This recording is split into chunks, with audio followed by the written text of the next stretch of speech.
Well, joining me now to discuss the conflict in Israel and Gaza is a TV host and satirist, Bassem Youssef. Bassem, it's great to have you back on the programme. I wish it was under different circumstances. First of all, what is your reaction to what happened on October the 7th? Oh, it was terrible, of course. I mean, we kind of get our news kind of also secondhand because, you know, my wife's family, they live in Gaza. They have cousins and uncles there, and their house also was bombed. We haven't been able to communicate with them for the past 3 days. Communication are lost. So we don't know actually what is the, how are they doing, but, you know, we're used to that. I mean, it's just like, it's very repetitive. We're used to that. We're used to them being bombed every time and moving from one place to the other. You know, it's just like those Palestinians, they're very dramatic. Israel killing us. But they never die. I mean, they always come back. You know, they're very difficult to kill, very difficult people to kill. I know because I'm married to one. I tried many times, couldn't kill her. I mean, there's a dark humour there, and I understand why. Because no, it's not dark humour. I try to get to her every time, but she uses our kids as human shields. I can never take her out.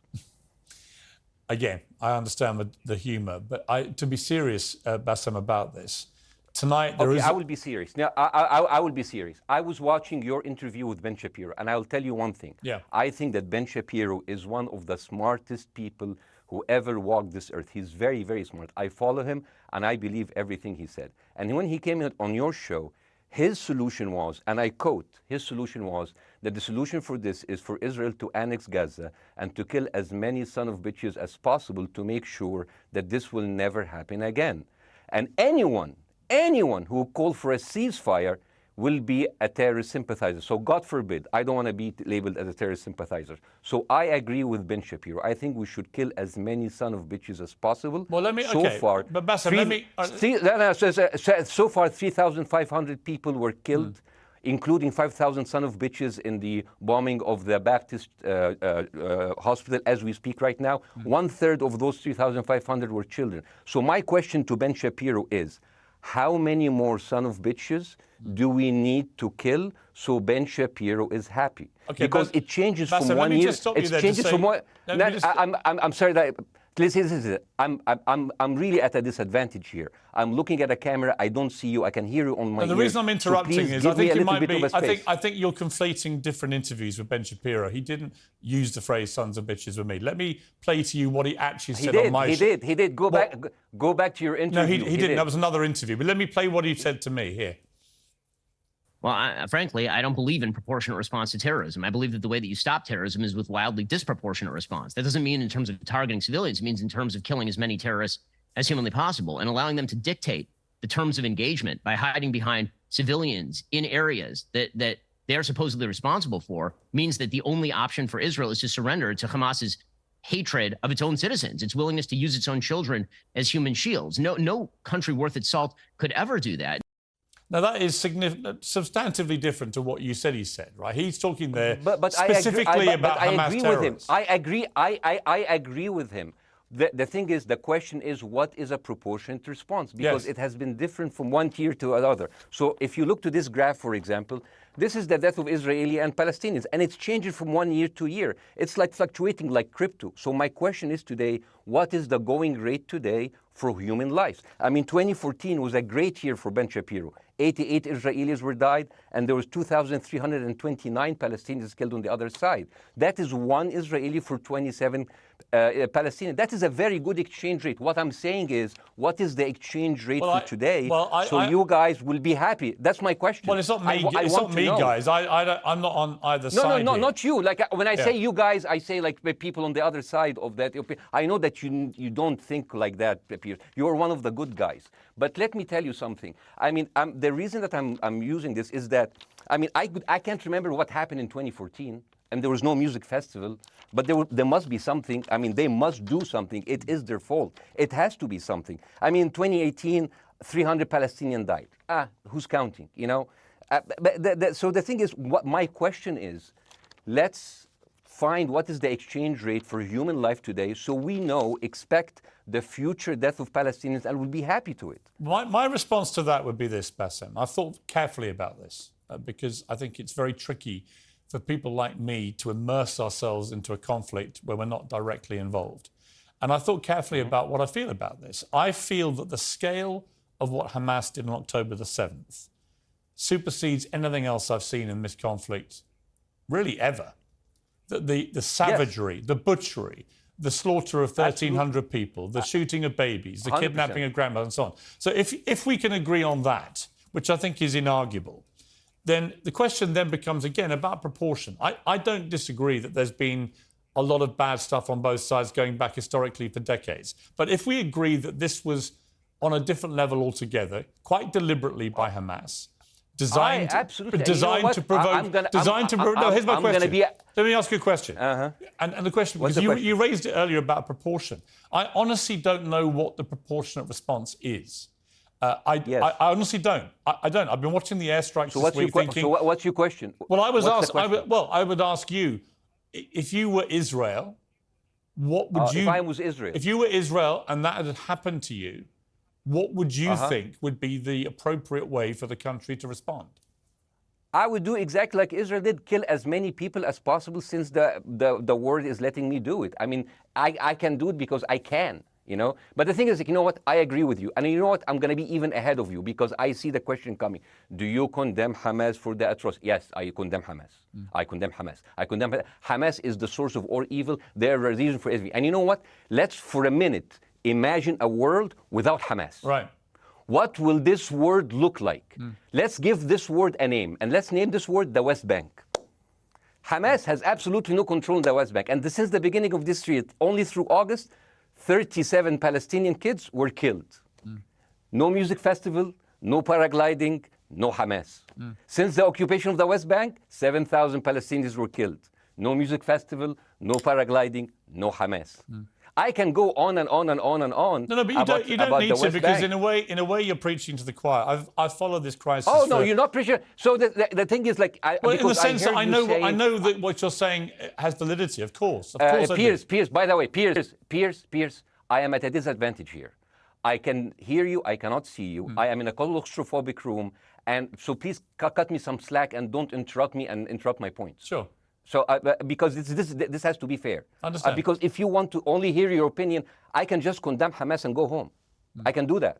So, do you want to do that, or do you have a much more nuanced conversation? No, I absolutely want to have a nuanced conversation. I wasn't aware I was interrupting you. I thought I was letting you speak. Amazing. So let's. I mean, I would say I really applaud Israel for doing one thing that no military force in the world does. Because I heard Ben Shapiro and I heard Ron DeSantis, and they said Israel is the only military force in the world that warns civilians before bombing them. I mean, how fucking cute. That is so nice of them. So, because with this logic, if Russian troops started warning Ukrainians before bombing their houses, we're cool with Putin, right? I mean, okay, Habibi, you have warned them, go invade, it's fine, you have done your job. I mean, the thing is, and I understand, and I also heard Ben Shapiro talking about Human Shield. So you remember my wife's family, they live in Gaza. So I asked them, I told them, when Israel give you the nice warning, the cute warning, does Hamas force you to stay in your home so you can be bombed and use as Human Shield? You know what, Hassan here, my wife's cousin, he's a loser, you know. He told me, you know, when I asked him, does that happen? He told me, no. The lying son of a bitch lied to me. I told him, you don't understand. Ben Shapiro and Ron DeSantis keep saying that Israel warned you and Hamas asked you to stay put. So I told you, he's a loser. He never kept a job. He even failed in all of the interviews to become like a Human Shield. I would believe Ben Shapiro. Let me ask you this, Bassem. So let's go with that. No. Let me ask you this. At some point, I must be able to ask you questions. It's not a monologue for you, Bassem. If we agree that for the 14,000 casualties, I mean, who's counting, are Human Shield, does that mean that every single one of those civilians was standing, obscuring a military target behind them? Because that's a lot of weapons. I mean, Hamas is packing. No, of course it doesn't. And look, it doesn't. So there's some collateral damage. Lots of collateral damage. Yes. It's fine, yeah. You kill some to save some and then kill some more. Yeah, I agree. Yeah. Well, let me ask you this. Again, it comes back to proportionate response. When the world decided it had to get rid of ISIS because of the appalling butchery they were carrying out, it did so by also killing very sadly, a lot of civilians along the way by doing airstrikes against places which But killing civilians are inevitable. You said that in the beginning. My point is, it's inevitable. Yeah, but once Israel has decided that they want to get rid of Hamas, and Hamas is embedded with civilian population, I'm very concerned about what's going to happen next. I've written a column tonight saying, I remember the Iraq War, which I opposed, right? I remember all this. So my question for you is, what would you think would be an appropriate response by Israel to what happened? Well, these are years of disproportionate responses of Israel. Right. Did it solve the solution? Did it solve the problem? Did it work before, so it will work? What will be the surprise this time? What will be the twist that will make this work this time? What will be different this time? Seriously, I mean, like, this is only the last 15 years. I mean, because it's too many papers. I just got this. But how will this be different? And the thing is, I am so glad in the introduction that you mentioned the Iraq War. I applaud you, Piers, for saying that, because you were honest about it.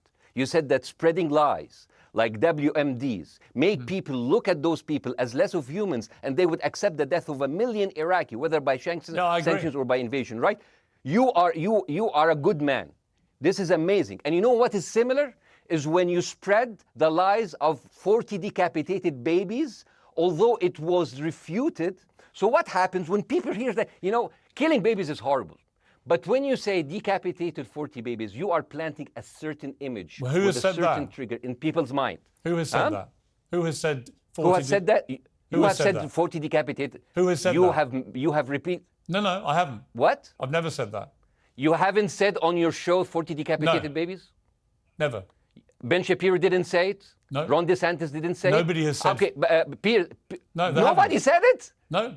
Oh, okay. Okay, maybe I am wrong. Decapitated. Here's you're the thing. wrong. I've never said that. The thing, what happened, no, you're wrong. But the thing is, when Iraq, the thing is, the same thing is happening in Iraq. Ben Shapiro once tweeted, not even about Gaza, about the West Bank, when Israel continued to build the illegal settlement. He said, 2017, Israel likes to build things, and Arabs, not Palestine, not Hamas, Arabs like to bomb crap and live in open sewage. Yeah, I thought that was very the Israeli defense minister, he said, those are human animals. And the thing is, Ben Shapiro should know better, because, long before the Holocaust, before Jewish people were thrown in the gas chambers, the Nazi propaganda called them rats. Now, as a human being, I will never accept that another human being being thrown into a gas chamber. But a rat, kill 10, kill 1,000, 3,500. They are son of a bitch. They are human animals who live in open sewage and decapitate babies. And because of that propaganda, Mr. Morgan, that guy in Illinois, the 71-years-old guy, he killed, stabbing the 6-year-old Palestinian kid in Illinois 26 times. And he used to play with him. They used to be friends. But he went in, marching into their apartment, stabbing his mother and killing him, shouting, all Muslims could die. Yeah. It took you 80 years to change one word from Jewish to Muslim. And then you transferred your guilt to us and took away our land. Bassem, let me ask you a question. That deal sucks, man. Let me ask you a question. How do we get from where we are now to peace? Well, first of all, you need to change the perception. Nikki Haley, the American presidential candidate, said, we are in Israel in this because it's a fight between good and evil. Now, if you already decided someone is good, he can do no evil. And if you decided someone is evil, it's good to kill them. Killing them is good. You see, and the thing is, it is not like something new. I mean, I look at history and I see, I'm sorry to say that, but Westerners has always dealt like this with indigenous people. You first treated them like savages, Native American, First Nation, Aboriginal. They're savages. Kill all the savages. And then when they're almost extinct, you start feeling sorry for them, like animals. So maybe the solution is that we kill as many Palestinians as possible, so the few of them that remains do not bother you. And maybe Netanyahu, when he lives for another 100 years, he'll become a tree hugger. Let me just challenge you on this. And he will campaign for preserving the three Palestinian. You keep talking about Westerners like me. Okay, so let me return the favor, okay? Hamas is dedicated to the complete eradication of Jewish people. I am not the spokesman for Hamas. I'm not saying you are. Why do you keep... I'm not saying I'm you not are. their spokesman. You're talking to me. I fucking hate them. Bassem, Fuck Hamas. Hamas. No, are you happy? You're missing my point. You're talking in a generalized way about people in the West who always talk about Arabs as savages. I don't. No. I'm talking about America. I actually led the campaign. I led the media campaign in this listen, country against the Iraq War. Okay, so I don't see. I You don't are see one people of in the the good Middle ones, East as Piers. savages. You But what are I would one say of is, the good ones. But what I would say is, I'm not talking about you. You're great. No, it's not about me You're being amazing. great. We love you. It's about the way Hamas behaved on October the 7th was like savages, like a pack of savages. It was the worst atrocity against Jewish people since the Holocaust. There has to be, of course, there has to be a response. And my they question should be for you eradicated. My question for you is, notwithstanding the history, Bassem, what is the proportionate response? But I don't know. But there's no Hamas in the West Bank, and they're still dying there. So what's your excuse? I don't have any excuse. Okay, what's your explanation? Sorry, my earpiece went down. Listen, I don't make any pretense that this hasn't been a massive problem between Palestine and Israel going back to the mid-40s. We all know this, right? Piers, listen. I'm not saying that you're making excuses, but if you are adopting a certain point of view, you have to at least defend it.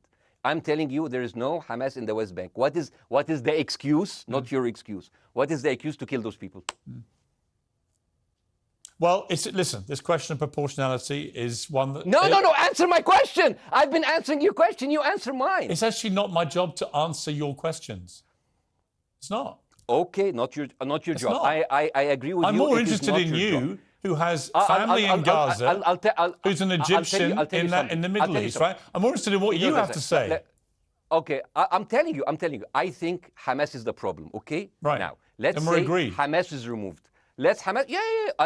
I'm agreeing with everything. You want me to condemn Hamas? I will condemn Hamas, Hummus, Hassan, everybody. Guys, so wait. I can't hear you. The earpiece. Damn. Okay. Oops. Okay. Yeah. Okay. I do need help. I think. Okay. Just go back. Is he there? You go back. Can you hear me? Okay. Go. Thank you, guys. Can you hear Bassem? Yeah. Now I can hear you. Okay. So here's the thing. Can you hear? Okay. Yeah. So either let's say, for example, Hamas ceased to exist. Okay. Do you hear me? Yes. Yeah. Hamas ceased to exist today. Now, right now, in Palestine, in West Bank and Gaza, 20% of Palestinians go through Israeli prison system, whether imprisonment, whether interrogation, whether torture.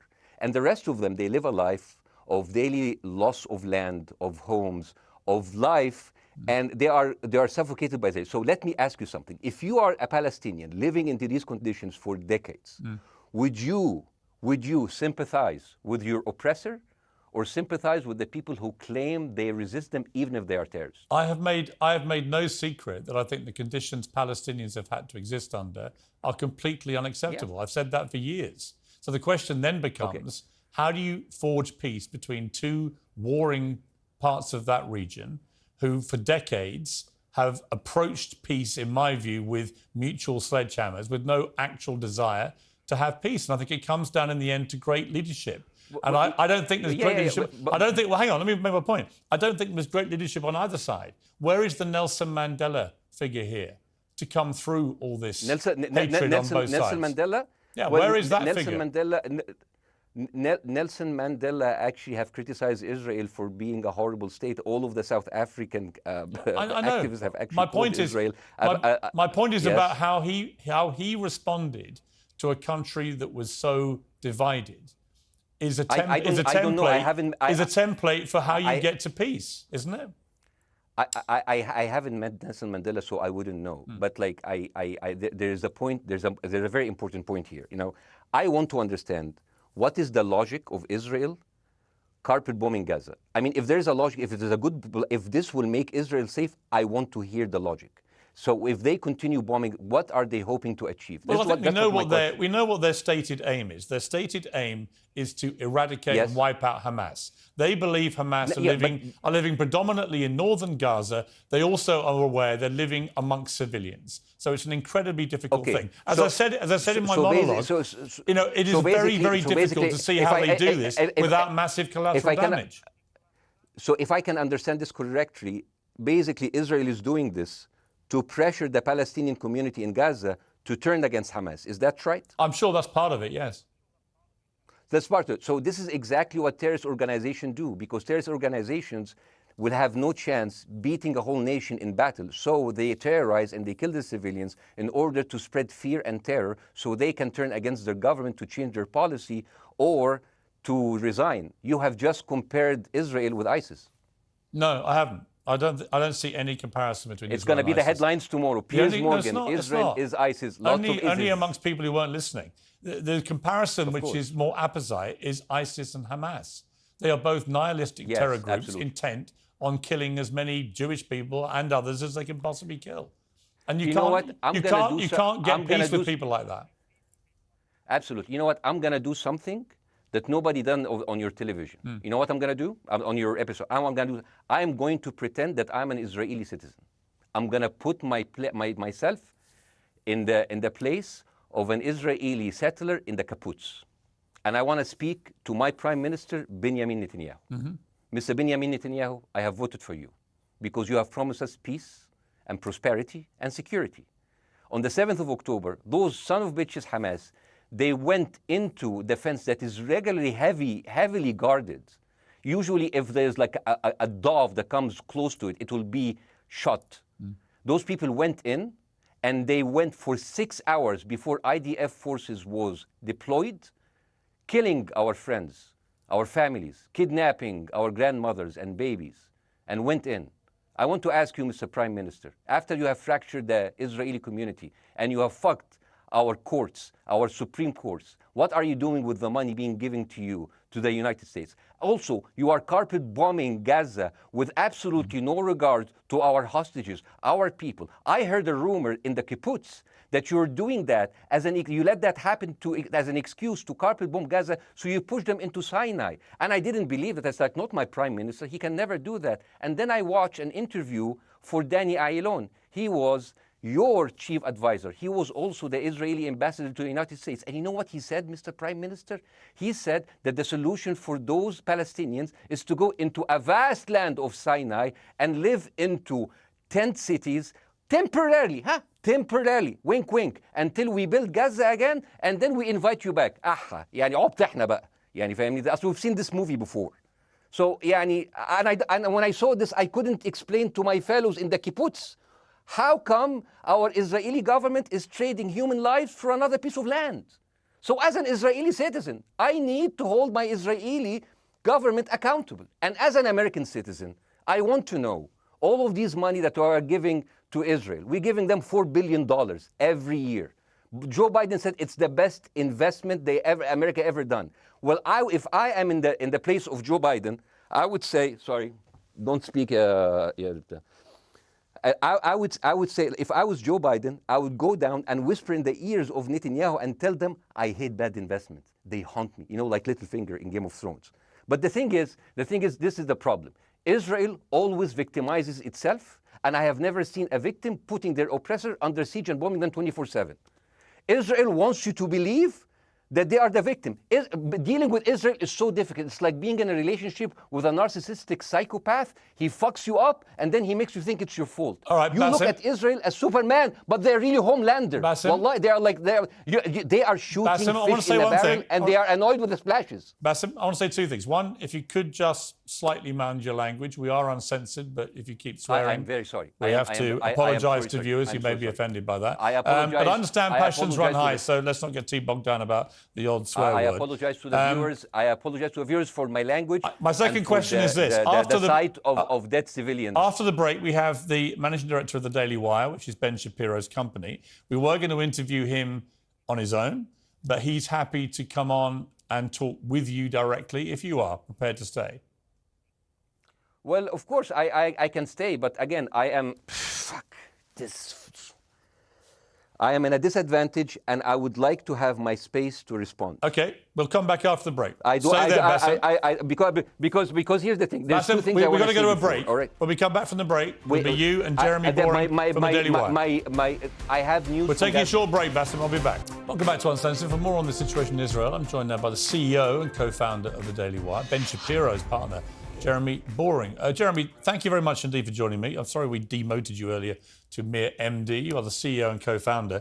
You know Ben Shapiro better than anyone, really. I did a big interview with Ben, obviously, the other night, which went around the world and has sparked a big reaction, including from our guest, Bassem Youssef, who's still with us.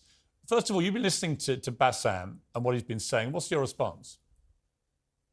Well, first of all, I make it a point not to speak for Ben Shapiro. He's got a 20 IQ points on me and speaks for a living professionally, so he's much better prepared to defend himself. But as his business partner, as his best friend, I do feel like I have to respond to the things that Bassem was just saying.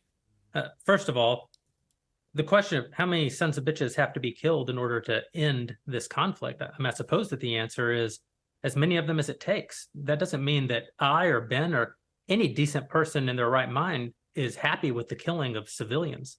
I posted at the very beginning of this conflict that a woman or a child blown apart in Gaza is just as tragic as a Jewish baby killed in one of the settlements. That doesn't mean that Israel's actions and the actions of Hamas are morally equivalent. You know, the tragedy is the tragedy, but the moral equivalency is nonsense. If you entered Israel with the express purpose of targeting and murdering civilians with your own hands in cold blood, that is not comparable to Israel bombing targets in the Gaza Strip and killing civilians as a terrible, tragic consequence. War is terrible. War is an awful thing. That's why decent people don't lightly engage in war, and why Hamas should not have incited this war. You know, we can talk about the history of the Israeli conflict. I'm not a professional political commentator. I'm a CEO. I'm a screenwriter, and I'm certainly not Ben Shapiro. I'm not here to discuss the history of the Israeli-Palestinian conflict, but we all saw what happened on October 7th. And the idea that Israel was not going to react severely to that, or that Israel should not react severely to that, is ludicrous. And the Jeremy, idea that Ben Shapiro should be a moderating voice, that Ben Shapiro should be, saying, no, Israel should not respond in this situation, that's nonsense. Let me ask you though, Jeremy, the question which I think is the big question.